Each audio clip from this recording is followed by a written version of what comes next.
ओम नमो भगवते वासुदेवाय नमः। माघ मास के कृष्ण पक्ष में सुनिए बृहस्पतिवार व्रत कथा और आरती। कथा शुरू करने से पहले कमेंट बॉक्स में लिखें लक्ष्मी नारायण की जय। पौराणिक कथा के अनुसार प्राचीन समय की बात है। भारतवर्ष में एक राजा राज्य करता था। वो बड़ा ही प्रतापी और दानी था। वह नित्य प्रति मंदिर में भगवत दर्शन करने के लिए जाता और ब्राह्मणों और गुरु की सेवा किया करता। उसके द्वार से कोई भी याचक निराश होकर नहीं लौटता। वह प्रत्येक गुरुवार को व्रत रखता एवं पूजन करता, गरीबों की सहायता करता। परंतु यह सब बातें उसकी रानी को बिल्कुल अच्छी नहीं लगती थी। वह न तो व्रत करती और न ही किसी को एक भी पैसा दान में देती थी। वह राजा से भी ऐसा करने को मना किया करती थी। एक समय की बात है, राजा शिकार खेलने के लिए वन को चले गए। घर पर रानी और दासी थी। उस समय गुरु बृहस्पति साधु का रूप धारण करके राजा के दरवाजे पर भिक्षा मांगने के लिए आए। साधु ने रानी से भिक्षा मांगी तो वह कहने लगी, हे साधु महाराज, मैं इस दान पुण्य से तंग आ गई हूँ। इस कार्य के लिए तो मेरे पति ही बहुत हैं। अब आप ऐसी कृपा करें कि सारा धन नष्ट हो जाए तथा मैं आराम से रह सकूं। साधु रूपी बृहस्पति देव ने कहा, हे देवी, तुम तो बड़ी ही विचित्र हो। संतान और धन से कोई दुखी नहीं होता, इसको सभी चाहते हैं। पापी भी धन और पुत्र की इच्छा करता है। अगर तुम्हारे पास धन अधिक है तो भूखे मनुष्यों को भोजन करवाओ, प्याव लगवाओ, ब्राह्मणों को दान दो, धर्मशाला बनवाओ, कुआं, तालाब, बावड़ी, बाग, बगीचे आदि का निर्माण कराओ तथा निर्धन कुंवारी कन्याओं का विवाह करवाओ। साथ ही यज्ञ करो। इस प्रकार के कर्मों से आपके कुल का और आपका नाम परलोक में भी सार्थक होगा एवं तुम्हें स्वर्ग की प्राप्ति होगी। परंतु रानी साधु की इन बातों से खुश नहीं हुई। उसने कहा, हे साधु महाराज, मुझे ऐसी धन की आवश्यकता नहीं है जिसे मैं अन्य लोगों को दान में देती फिरूं, जिसको रखने और संभालने में भी मेरा सारा वक्त निकल जाए। साधु ने कहा, हे देवी, यदि तुम्हारी ऐसी ही इच्छा है तो जैसा मैं तुम्हें बताता हूँ वैसा करना। बृहस्पतिवार के दिन आंगन को गोबर से लीपना और अपने केशों को पीली मिट्टी से धोना। केशों को धोते समय स्नान करना। राजा से कहना कि वो हजामत कराए। भोजन में मांस मदिरा खाना, कपड़े धोबी को धोने के लिए देना। इस प्रकार 7 बृहस्पतिवार को करने से तुम्हारा सारा धन नष्ट हो जाएगा। यह कहकर साधु महाराज रूपी बृहस्पति देव अंतर्ध्यान हो गए। रानी ने साधु के कहने के अनुसार 7 बृहस्पतिवार तक वैसा ही करने का विचार किया। साधु के बताए हुए कार्य करते हुए केवल 3 ही बृहस्पतिवार बीते कि उसकी सारी संपत्ति नष्ट हो गई। भोजन के लिए भी 2 समय परिवार तरसने लगा तथा सांसारिक भोगों से दुखी रहने लगा। तब राजा रानी से कहने लगा कि हे रानी, तुम यहाँ पर रहो, मैं दूसरे देश जा रहा हूँ। क्योंकि यहाँ पर मुझे सभी मनुष्य जानते हैं, इसलिए मैं यहाँ कोई कार्य नहीं कर सकता। मैं अब परदेश जा रहा हूँ, वहाँ कोई काम धंधा करूँगा, शायद हमारे भाग्य बदल जाए। ऐसा कहकर राजा परदेश को चला गया। वो वहाँ जंगल से लकड़ियाँ काट कर लाता और शहर में बेचता। इस तरह जीवन व्यतीत करने लगा। इधर राजा के बिना रानी और दासी दुखी रहने लगी। किसी दिन भोजन मिलता और किसी दिन जल पीकर ही रहना पड़ता। एक दिन रानी और दासी को भोजन किए बिना 7 दिन व्यतीत हो गए। तो रानी ने अपनी दासी से कहा, हे दासी, यहाँ पास के नगर में मेरी बहन रहती है। वह बड़ी ही धनवान है। तुम उसके पास जाओ और वहाँ से 5 सेर बेजल मांग के लाओ, जिससे कुछ समय के लिए गुजारा हो जाएगा। दासी रानी की बहन के पास गई। रानी की बहन उस समय पूजा कर रही थी। बृहस्पतिवार का दिन था। दासी ने रानी की बहन से कहा, हे रानी, मुझे आपकी बहन ने भेजा है, मुझे 5 सेर बेजल दे दो। दासी ने यह बात अनेक बार कही, परंतु रानी की बहन ने कोई उत्तर नहीं दिया, क्योंकि वह उस समय बृहस्पतिवार का कथा सुन रही थी। जब दासी को रानी की बहन की कोई उत्तर नहीं मिला तो वह बहुत ही दुखी हुई। उसे क्रोध भी आया। वह लौटकर रानी से बोली, हे रानी, आपकी बहन बहुत ही घमंडी है। वह छोटे लोगों से बात नहीं करती। मैंने उससे कहा, उसने कोई उत्तर नहीं दिया। मैं वापस चली आई। रानी बोली, हे दासी, उसमें उसकी कोई गलती नहीं है। जब बुरे दिन आते हैं तब कोई असहारा नहीं देता। अच्छे बुरे का पता विपत्ति में ही लगता है। जो ईश्वर की इच्छा होगी वही होगा, यह सब हमारे भाग्य का दोष है। उधर रानी की बहन ने सोचा कि मेरी बहन की दासी आई हुई थी, परंतु मैं उससे नहीं बोली, इससे वह बहुत दुखी हुई होगी। अतः कथा सुन बृहस्पति भगवान का पूजन समाप्त करके अपनी बहन के घर गई और कहने लगी, हे बहन, मैं बृहस्पतिवार का व्रत कर रही थी, तुम्हारी दासी हमारे घर आई थी, परंतु जब तक हम कथा सुनते हैं तब तक हम लोग न उठते हैं और न किसी से बातें करते हैं, इसलिए मैं नहीं बोली। कहो दासी क्यों गई थी? रानी बोली, बहन, हमारे घर अनाज नहीं था। वैसे तुमसे कोई बात छिपी नहीं है, इस कारण मैंने दासी को तुम्हारे पास 5 सर बेझल के लिए भेजा था। रानी की बहन बोली, बहन देखो, बृहस्पति भगवान सबकी मनोकामनाएं पूर्ण करते हैं, देखो शायद तुम्हारे घर में कहीं अनाज रखा हो। यह सुनकर दासी घर के अंदर गई, वहाँ से उसे एक घड़ा बेझल का भरा हुआ मिल गया। उसे बड़ी हैरानी हुई क्योंकि उसके एक एक बर्तन देख लिया था। उसने बाहर आकर रानी को बताया। दासी अपने रानी से कहने लगी, हे रानी देखो, वैसे हमको जब अन्न नहीं मिलता तो हम रोज ही व्रत करते, अगर इनसे इस व्रत की विधि और कथा पूछ ली जाए तो हम भी इस व्रत को किया करेंगे। दासी के कहने पर रानी ने अपनी बहन से बृहस्पतिवार के व्रत के बारे में पूछा। उसकी बहन ने बताया, हे रानी बहन, बृहस्पतिवार को सूर्योदय से पूर्व उठकर स्नान आदि से निवृत्त होकर बृहस्पतिवार का व्रत करना चाहिए, लेकिन उस दिन सिर नहीं धोना चाहिए। बृहस्पतिवार के व्रत में चने की दाल और मुनक्के से विष्णु भगवान और केले के वृक्ष की जड़ की पूजन करनी चाहिए तथा दीपक जलाएं। उस दिन एक ही समय भोजन करें, भोजन पीले खाद्य पदार्थ का करें तथा कथा सुनें। इस प्रकार करने से गुरु भगवान प्रसन्न होते हैं और अन्न पुत्र धन देते हैं। इस प्रकार व्रत और पूजन की विधि बताकर रानी की बहन अपने घर को लौट गई। रानी और दासी दोनों ने ही निश्चय किया कि वे बृहस्पति भगवान का पूजन जरूर करेंगी। 7 दिन बाद जब बृहस्पतिवार आया तो दोनों ने व्रत रखा। घुड़सार में जाकर चना और गुड़ बीन लाई तथा उसकी दाल से केले की जड़ में विष्णु भगवान का पूजन किया। अब भोजन कहाँ से आए? दोनों बड़ी ही दुखी हुई, परंतु उन्होंने व्रत किया था, इस कारण बृहस्पति देव भगवान प्रसन्न थे। वे एक साधारण व्यक्ति के रूप में 2 थालों में सुंदर पीला भोजन लेकर आए और दासी को देकर बोले, हे दासी, यह भोजन तुम्हारे और रानी के लिए है, तुम दोनों करना। दासी भोजन पाकर बड़ी ही प्रसन्न हुई और रानी से बोली, रानी जी भोजन कर लो। रानी को भोजन आने के बारे में कुछ पता नहीं था, इसलिए वह दासी से बोली, जा तू ही भोजन कर ले, क्योंकि तू हमारी व्यर्थ में हंसी उड़ाती है। दासी बोली, एक व्यक्ति अभी भोजन देकर गए हैं। रानी कहने लगी, वह भोजन तेरे लिए दे गए होंगे, तू ही भोजन कर ले। दासी ने कहा, वह व्यक्ति हम दोनों के लिए भोजन की थाली लेकर आए हैं, इसलिए मैं और आप दोनों ही साथ भोजन करेंगी। फिर दोनों ने गुरु भगवान का नमस्कार किया और भोजन प्रारंभ किया। उसके बाद से वे प्रत्येक बृहस्पतिवार को गुरु भगवान का व्रत और पूजन करने लगी। बृहस्पति भगवान की कृपा से उसके पास धन हो गया, परंतु रानी फिर पहले की तरह आलस्य करने लगी। तब दासी बोली, देखो रानी, तुम पहले भी इस प्रकार का आलस करती थी, तुम्हें धन को रखने में कष्ट होता था, इस कारण सभी धन नष्ट हो गए। अब गुरु भगवान की कृपा से धन मिला है तो फिर तुम्हें आलस्य होता है। बड़ी मुसीबतों के बाद हमने यह धन पाया है, इसलिए हमें दान पुण्य करना चाहिए।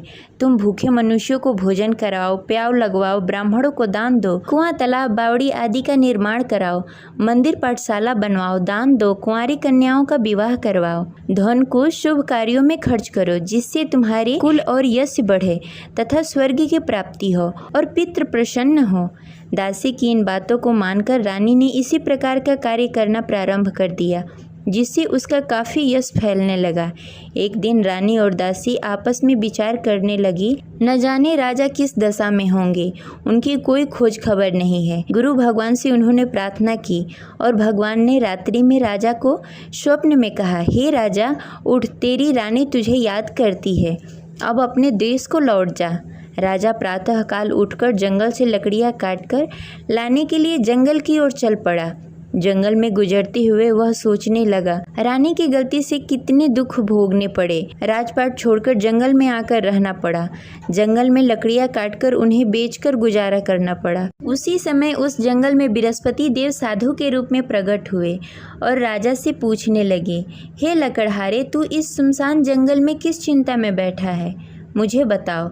यह सुनकर राजा के नेत्रों में जल भर आया और साधु की वंदना कर बोला, हे प्रभु, आप सब कुछ जानते हैं। इतना कहकर राजा ने साधु को अपनी संपूर्ण कहानी सुनाई। महात्मा तो स्वभाव से ही दयालु होते हैं। वे राजा से बोले, हे राजा, तुम्हारी रानी ने बृहस्पति देव के प्रति अपराध किया था, जिसके कारण तुम्हारी यह दशा हुई। अब तुम किसी प्रकार की चिंता मत करो, भगवान तुम्हें पहले से भी अधिक धन देंगे। देखो, तुम्हारी पत्नी ने बृहस्पतिवार का व्रत करना प्रारंभ कर दिया है। अब तुम भी बृहस्पतिवार के दिन व्रत रखो। चने की दाल और गुड़ जल के लोटे में डालकर केले के पत्ते में विष्णु भगवान का पूजन करो। फिर कथा कहो या सुनो, भगवान तुम्हारी सब मनोकामनाएं पूर्ण करेंगे। साधु को प्रसन्न देखकर राजा बोला, हे प्रभु, मुझे लकड़ी बेचकर इतना पैसा भी नहीं बचता जिससे भोजन करने के उपरांत कुछ बचा सकूं। मैंने रात्रि में अपनी रानी को व्याकुल देखा। मेरे पास कोई साधन नहीं जिससे समाचार जान सकूं। फिर मैं बृहस्पतिवार की कौन सी कहानी कहूं या सुनूं? मुझको तो कुछ भी मालूम नहीं है। साधु ने कहा, हे राजा, तुम किसी बात की चिंता मत करो। बृहस्पतिवार के दिन तुम रोजाना की तरह लकड़ियाँ लेकर शहर जाओ। तुम्हें रोज से दुगना धन प्राप्त होगा, जिससे तुम भली भांति भोजन कर लोगे तथा बृहस्पति देव की पूजा सामग्री भी लेकर आओगे। बृहस्पति देव की कथा इस प्रकार है। प्राचीन काल में एक बहुत ही निर्धन ब्राह्मण था। उसके घर में कोई संतान नहीं थी। वह नित्य प्रति पूजा पाठ करता, परंतु उसकी स्त्री बहुत ही मलिनता के साथ रहती। वह न स्नान करती, न ही किसी देवता का पूजन करती। प्रातःकाल उठते ही सर्वप्रथम भोजन करती, बाद में कोई अन्य कार्य करती। ब्राह्मण देवता बहुत ही दुखी रहते थे। पत्नी को बहुत समझाते, किंतु उसका कोई परिणाम नहीं निकलता। भगवान की अनुकंपा से एक समय ब्राह्मण की पत्नी गर्भवती हुई और 10वें महीने एक सुंदर कन्या को जन्म दिया। निर्धन ब्राह्मण कन्या के जन्म से बहुत दुखी हुआ। धीरे धीरे ब्राह्मण की कन्या बड़ी होने लगी। बचपन से ही उस कन्या की रुचि भगवान विष्णु की पूजा में थी। वह प्रातः उठती, स्नान ध्यान करती, उसके बाद भगवान विष्णु की पूजा करती और मंदिर में जाती। बृहस्पतिवार को व्रत करके विधि विधान पूर्वक पूजा पाठ करती। पूजा पाठ के बाद वह पढ़ने के लिए पाठशाला जाती। घर से चलते समय वह मुट्ठी भर जौ साथ में लेकर जाती और पाठशाला के रास्ते में थोड़ी थोड़ी जौ गिराते जाती। जब पाठशाला से लौटकर आती, जौ के दाने सोने में बदल जाते।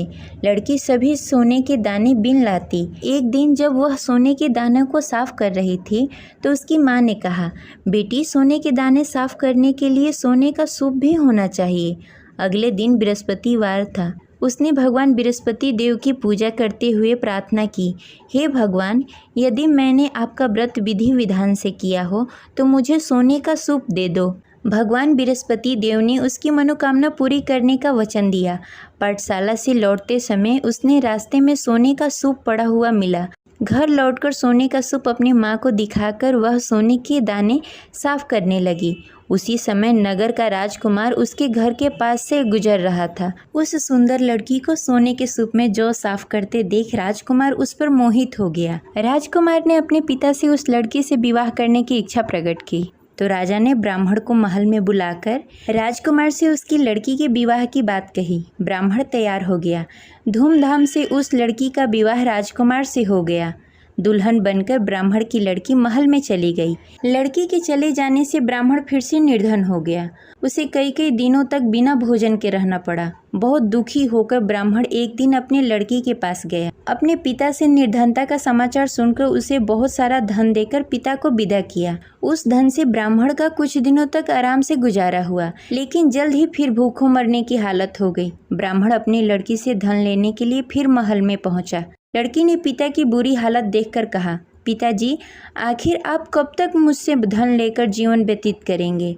आप कोई ऐसा उपाय क्यों नहीं करते जिससे आपका घर धन धान से भर जाए? ब्राह्मण ने कहा, मैंने तेरी माँ को बहुत समझाने की कोशिश की, पर उसकी समझ में कुछ नहीं आता। उसकी फुहरता नष्ट हो तब तो घर की निर्धनता दूर हो। तब कुछ सोचकर लड़की ने पिता से कहा, पिताजी, आप कुछ दिनों के लिए माँ को मेरे पास छोड़ जाओ। तब कुछ सोचकर ब्राह्मण ने पत्नी को लड़की के पास महल में छोड़ दिया। लड़की ने अपनी माँ से कहा, माँ तुम कल प्रातः उठकर स्नान आदि करके भगवान विष्णु की पूजा करना। पूजा करने से तुम्हारी निर्धनता अवश्य दूर हो जाएगी। लेकिन उसकी माँ ने उसकी कोई बात नहीं मानी। तब क्रोधित होकर लड़की ने अपनी माँ को एक कक्ष में बंद कर दिया। सूर्योदय के समय माँ को उठाकर जबरदस्ती उसे स्नान आदि करवाया। फिर मंदिर में ले जाकर भगवान बृहस्पति देव की पूजा करवाई। कुछ दिनों तक ऐसा करने से माँ की बुद्धि में कुछ परिवर्तन हुआ और वह स्वयं बृहस्पतिवार का व्रत रखने लगी।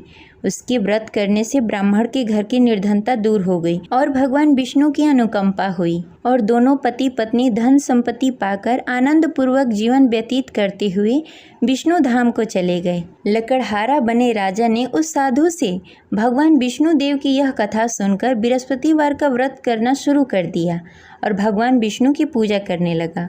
उस दिन से उसके सभी क्लेश दूर हो गए। लेकिन अगले बृहस्पतिवार को कामकाज में अधिक व्यस्त होने के कारण उसने भगवान बृहस्पति देव का व्रत नहीं किया। भगवान बृहस्पति देव लकड़हारे से क्रोधित हो गए और उसे भूल की सजा दी। उस दिन नगर के राजा ने नगर में घोषणा करके सबको सूचित किया कि प्रत्येक नागरिक मेरे महल में भोजन करने आए। जो नहीं आएगा उसे अपराधी मानकर भारी दंड दिया जाएगा। लकड़हारा बने राजा ने उस नगर के राजा की घोषणा तो सुनी, लेकिन जंगल से लकड़ी काटकर लाने और उसे बेचने में देरी हो जाने के कारण वह समय पर महल में भोजन करने नहीं पहुंच सका। अतः राजा के सैनिक लकड़हारे को पकड़कर महल में ले गए। राजा ने उसे महल के एक कक्ष में बैठाकर भोजन कराया। उस कक्ष में एक खुट्टी पर रानी का सोने का हार लटका हुआ था। लकड़हारा अकेला उस कक्ष में भोजन कर रहा था। तभी उसने एक आश्चर्यजनक घटना देखी। देखते ही देखते वह खूंटी हार को निगल गई। थोड़ी देर बाद जब राजा ने हार को गायब देखा तो लकड़हारे को कारावास में डाल दिया। लकड़हारा मन ही मन अपने भाग्य को कोसने लगा। तभी उसे जंगल में मिले साधु का स्मरण हुआ। थोड़ी देर में भगवान बृहस्पति देव सन्यासी के रूप में उसके सामने प्रकट हुए और कहा, हे लकड़हारे, तूने भगवान बृहस्पति देव की पूजा नहीं की, इसी कारण तुम्हें कष्ट हो रहा है। लेकिन अब चिंता मत करो, बृहस्पतिवार के दिन कारागार के दरवाजे पर तुम्हें कुछ पैसे पड़े हुए मिलेंगे। उन पैसों से भगवान बृहस्पति देव का व्रत करके उनकी पूजा करोगे तो तुम्हारे सारे दुख दूर हो जाएंगे। फिर बृहस्पतिवार के दिन दरवाजे पर पड़े पैसे राजा को मिले, जिससे उसने चने की दाल, गुड़, मुनक्का मंगाकर भगवान बृहस्पति देव की कथा कही और व्रत किया, जिससे भगवान बृहस्पति देव प्रसन्न होकर उस नगर के राजा को स्वप्न में लकड़हारे को मुक्त करने को कहा। सुबह राजा ने आकर अपने कक्ष में देखा कि खूंटी पर हार टंगा हुआ है। राजा ने लकड़हारे को मुक्त कर दिया, उसे धन और आभूषण देकर विदा किया। लकड़हारा बना राजा उस नगर से चलकर अपने नगर की तरफ चल दिया। जब राजा अपने नगर में पहुंचा तो उसने देखा उस नगर में कुएं, धर्मशाला, बाग बगीचे देखकर बहुत प्रसन्न हुआ। राजा ने किसी से पूछा कि ये सभी चीजें किसने बनवाई है। उस व्यक्ति ने कहा कि ये सभी चीजें रानी और दासी ने बनवाया है। फिर राजा महल की तरफ चले गए। रानी ने राजा को देखा तो भव्य स्वागत किया। फिर राजा और रानी साथ साथ रहने लगे। फिर कुछ दिनों के बाद बृहस्पति देव की कृपा से राजा और रानी को पुत्र प्राप्त हुआ और राजा और रानी इसी प्रकार भगवान बृहस्पति देव का पूजा अर्चना करते रहे और सुखी जीवन व्यतीत करते रहे। बृहस्पति देव सभी की मनोकामनाएं पूर्ण करते हैं। जो भी व्यक्ति बृहस्पतिवार के दिन पूरी श्रद्धा और भक्ति के साथ बृहस्पति देव की पूजा अर्चना करता है तथा व्रत का पालन करता है और कथा पढ़ता है या सुनता है या किसी और को सुनाता है, उनकी सभी मनोकामनाएं बृहस्पति देव पूर्ण करते हैं। जिस प्रकार बृहस्पति देव ने राजा और रानी की मनोकामनाएं पूर्ण की, उसी प्रकार बृहस्पति देव सभी की मनोकामनाएं पूर्ण करते हैं। जय बृहस्पति देव। अब सुनेंगे बृहस्पति देव की आरती। ओम जय बृहस्पति देवा, ओम जय बृहस्पति देवा, छिन छिन भोग लगाऊं कदली फल मेवा। ओम जय बृहस्पति देवा, तुम पूर्ण परमात्मा, तुम अंतर्यामी, जगत पिता जगदीश्वर, तुम सबके स्वामी। ओम जय विरस्पति देवा, चरणामृत निज निर्मल, सब पातक हरता। सकल मनोरथ दायक, कृपा करो भरता। ओम जय विरस्पति देवा, तन मन धन अर्पण कर, जो जन शरण पड़े। प्रभु परगट तब हो कर, आकर द्वार खड़े। ओम जय विरस्पति देवा, दीन दयाल दयानिधि, भक्तन हितकारी। पाप दोष सब हरता, भव बंधन हारी। ओम जय विरस्पति देवा, सकल मनोरथ दायक, सब संशय हारी। विषय विकार मिटाओ, संतन सुखकारी। ओम जय विरस्पति देवा, जो कोई आरती तेरी प्रेम सहित गावे। ज्येष्ठानंद आनंद कर, सो निश्चय पावे। ओम जय विरस्पति देवा, प्रभु जय विरस्पति देवा। जय विरस्पति देव।